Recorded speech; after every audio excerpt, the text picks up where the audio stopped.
Good afternoon and welcome to Smart in the Fields, and welcome to this week's Great Sacred Music, in which we explore some musical settings of the writings of the metaphysical poet John Donne. Our opening piece was an arrangement of John Donne's poem, A Hymn to God the Father, by the American composer William Bradley Roberts, who used to be professor of church music at Virginia Theological Seminary, just outside Washington. John Donne is considered to be the preeminent representative of the metaphysical poets, writing a range of sonnets, love poems, religious poems, and Latin translations. But his life wasn't spent solely writing poetry. He was also a scholar and a soldier in the Anglo-Spanish War. Donne was born into a family of Catholic recusants and was unable to obtain his degree from Cambridge since he refused to take the oath of supremacy, which required any person taking public or church office in England to swear allegiance to the monarch as supreme governor of the Church of England. After Elizabeth I passed another act in 1593, these people were fined for not attending church, confined within 5 miles of their homes and banned from large gatherings. In fact, John Donne's brother was arrested for harbouring a Catholic priest and died in Newgate prison of bubonic plague. In 1601, Donne secretly married his patron's niece, Anne, and was thrown into Fleet prison for this misdemeanour, as was the Church of England priest who married them. There followed a period of poverty for Donne and his family, and it was then that he penned his famous words, John Donne, and Donne, undone. Donne was able to seek more patronage as a poet after the coronation of King James I of England, and in 1615 he was ordained priest in the Church of England under the wishes of the king. Perhaps his most famous appointment was of Dean of St Paul's Cathedral, where he began in 1621 until his death in 1631. At the beginning of Great Sacred Music today, we heard John Donne's A Hymn to God the Father, which is one of his most famous religious poems. It's an interesting text in that he doesn't sing God's praise uncritically. Rather, he wishes to ask God about sin and forgiveness and engage him in debate. So it's our tradition at Great Sacred Music to begin by singing a hymn together, which you'll find on the inside of your sheet, King of Mercy, King of Love. And this is by another metaphysical poet, Henry Vaughan, who was a Welsh poet and doctor. As a doctor, he practiced in Brecon in South Wales. And as a religious poet, he followed very closely the style of his fellow George Herbert, of whose writings he was a great admirer.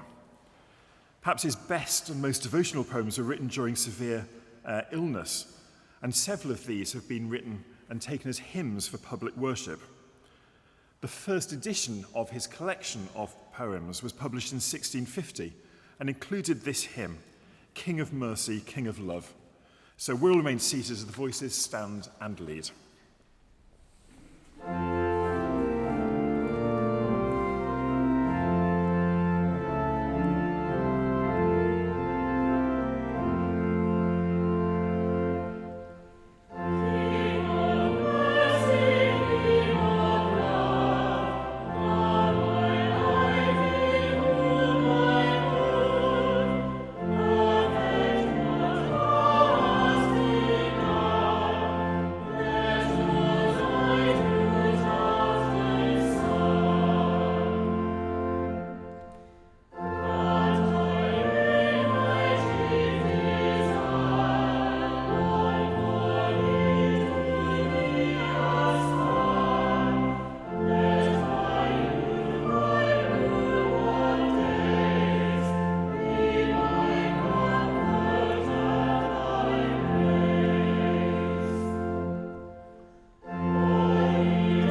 Next, we'll hear James MacMillan's Bring Us, O Lord God, a setting of John Donne's prayer, Our Last Awakening.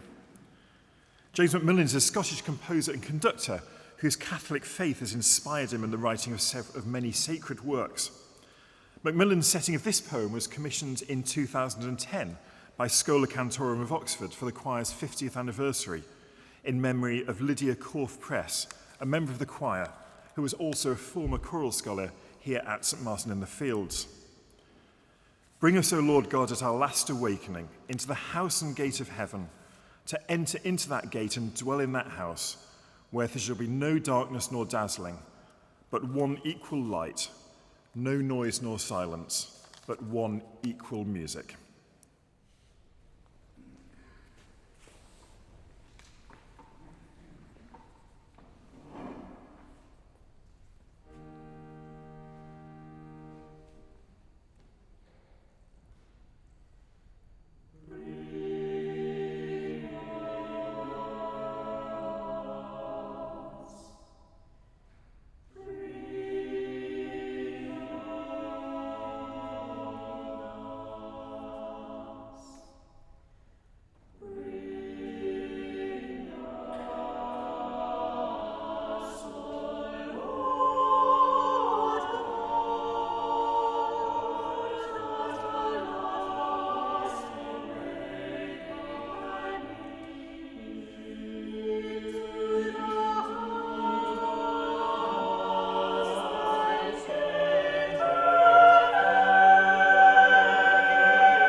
Imogen Holst was an English composer, arranger and conductor.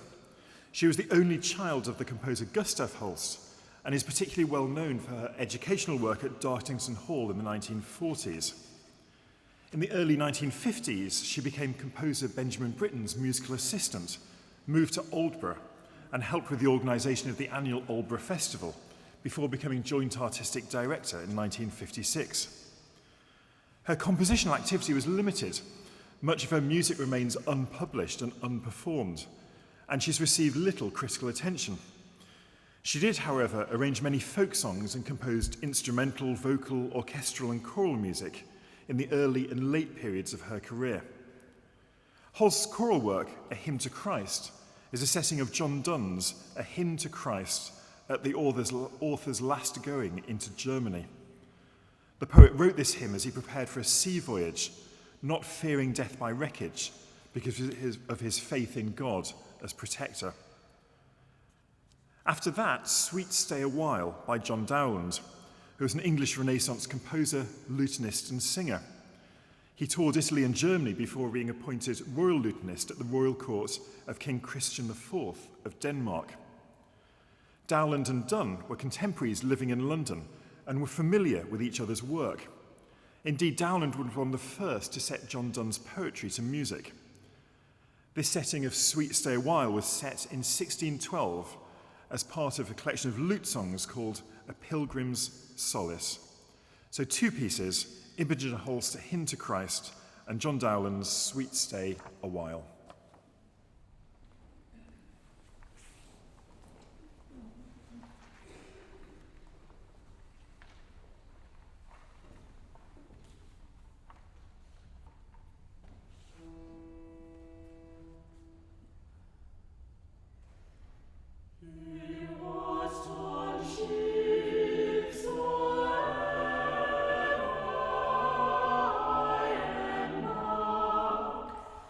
The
Our next hymn is by the metaphysical poet George Herbert, who was a member of the congregation here at St. Martin in the Fields in his teenage years, but that was actually in the previous church building.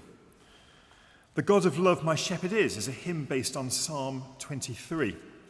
And this adaptation of the psalm by George Herbert was published posthumously in his Temple collection of poems in 1633. We'll be singing it to the Irish tune, St. Columba. You'll find the words on the inside of your sheet, so we'll remain seated as the voice stands and leads, The God of Love, My Shepherd is.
Well, thank you for joining us for Great Sacred Music for today. On your way out, there'll be an opportunity to donate to a retiring collection, either cash in the basket at the back, or there's different ways of giving on the back of your sheet. We really appreciate your donations. It really helps us as we build the music programme here at St. Martin's. Do join us for Great Sacred Music every Thursday. You'll find the details of future themes on the back of your sheet, and also for our Choral Classics programme, which is a different theme each week, led by different members of St. Martin's Voices on Sundays at 3:15. But if you're only in London for the day, there's no escape from Great Sacred Music, because you can also watch it each week on our stmartins.digital channel or on our Facebook page. It goes out 24 hours later on Fridays at 1 o'clock. Do join us this evening, where our choral scholars are singing in a performance here of Stainer's Crucifixion in a new instrumentation by Ian Farrington. It starts at 7 o'clock and tickets are available downstairs at the box office. So we finished today with another setting of John Donne's Bring Us, O Lord God, but in a very, very different style. It's written by the composer Will Todd, who's perhaps best known for combining jazz and blues with traditional choral music. At St. Martin's, we've had a long relationship with the composer Will Todd, and this piece was composed especially for here, for a jazz choral evensong broadcast in, I think it was 2010, on BBC Radio 3. Thanks for joining us.